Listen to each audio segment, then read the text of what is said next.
ಬೆಂಗಳೂರಿನಲ್ಲಿ ಪಾನಿಪುರಿ ಅಂಗಡಿಗೆ ಕಾರೊಂದು ನುಗ್ಗಿದೆ. ಕಾರಿನಿಂದ ಇದೀಗ ಕುಡಿದ ಮತ್ತಿನಲ್ಲಿ ಎರ್ರಾಬಿರ್ರಿ ಡ್ರೈವಿಂಗ್ ಆರೋಪ ಕೇಳಿಬಂದಿರುವಂತದ್ದು. ಬೆಂಗಳೂರಲ್ಲಿ ಪಾನಿಪುರಿ ಅಂಗಡಿಗೆ ನುಗ್ಗಿದ ಕಾರು, ಕುಡಿದ ಮತ್ತಿನಲ್ಲಿ ಎರ್ರಾಬಿರ್ರಿ ಡ್ರೈವಿಂಗ್ ಆರೋಪ.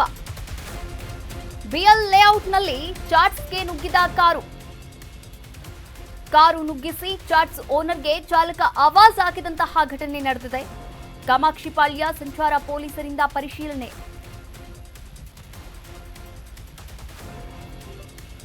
ಬೆಂಗಳೂರಲ್ಲಿ ಒಂದಲ್ಲೊಂದು ಘಟನೆಗಳು ಅವಘಡಗಳು ನಡೀತಾನೆ ಇರುತ್ತೆ.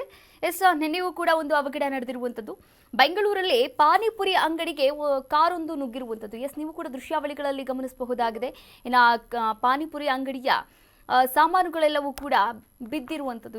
ನೀವು ಕೂಡ ದೃಶ್ಯಾವಳಿಗಳಲ್ಲಿ ನೋಡಬಹುದಾಗುತ್ತೆ. ಎಲ್ಲ ಚೆಲ್ಲಾಪಿಲ್ಲಿ ಆಗಿರುವಂಥದ್ದು. ಪಾನಿಪುರಿ ಅಂಗಡಿಗೆ ಡಿಕ್ಕಿ ಹೊಡೆದಂತಹ ರಭಸಕ್ಕೆ ಇಡೀ ಪಾನಿಪುರಿ ಅಂಗಡಿಯ ಒಂದು ಏನು ಸೆಟಪ್ ಇತ್ತು ಆ ಸೆಟಪ್ ಕೆಳಗಡೆ ಬಿದ್ದಿರುವಂಥದ್ದು. ಕಾರ್ಗೂ ಕೂಡ ಡ್ಯಾಮೇಜ್ ಆಗಿರುವಂಥದ್ದು. ಕುಡಿದ ಮತ್ತಿನಲ್ಲಿ ಈ ಒಂದು ಡ್ರೈವಿಂಗ್ ಅನ್ನ ಮಾಡಿದ್ದಾರೆ ಕಾರು ಚಾಲಕ ಎನ್ನುವಂತಹ ಆರೋಪ ಕೇಳಿ ಬಂದಿದೆ. ಕಾರು ನುಗ್ಗಿಸಿ ಚಾಟ್ಸ್ ಓನರ್ಗೆ ಚಾಲಕ ಮತ್ತೆ ಆವಾಜ್ ಕೂಡ ಹಾಕಿದ್ದಾನೆ. ಕಾಮಾಕ್ಷಿಪಾಳ್ಯ ಸಂಚಾರ ಪೊಲೀಸರು ಪರಿಶೀಲನೆಯನ್ನ ಕೂಡ ಮಾಡ್ತಾ ಇದ್ದಾರೆ. ಈ ಕುರಿತಂತೆ ಈಗಾಗಲೇ ದೂರನ್ನ ಕೂಡ ದಾಖಲು ಮಾಡಿಕೊಳ್ಳಲಾಗಿರುವಂಥದ್ದು. ದೂರು ದಾಖಲು ಮಾಡಿಕೊಂಡು ನಂತರ ಇದೀಗ ಪರಿಶೀಲನೆಯನ್ನ ಕೂಡ ಮಾಡ್ತಾ ಇದ್ದಾರೆ. ನೀವು ಕೂಡ ದೃಶ್ಯಾವಳಿಗಳಲ್ಲಿ ಗಮನಿಸಬಹುದಾಗಿದೆ.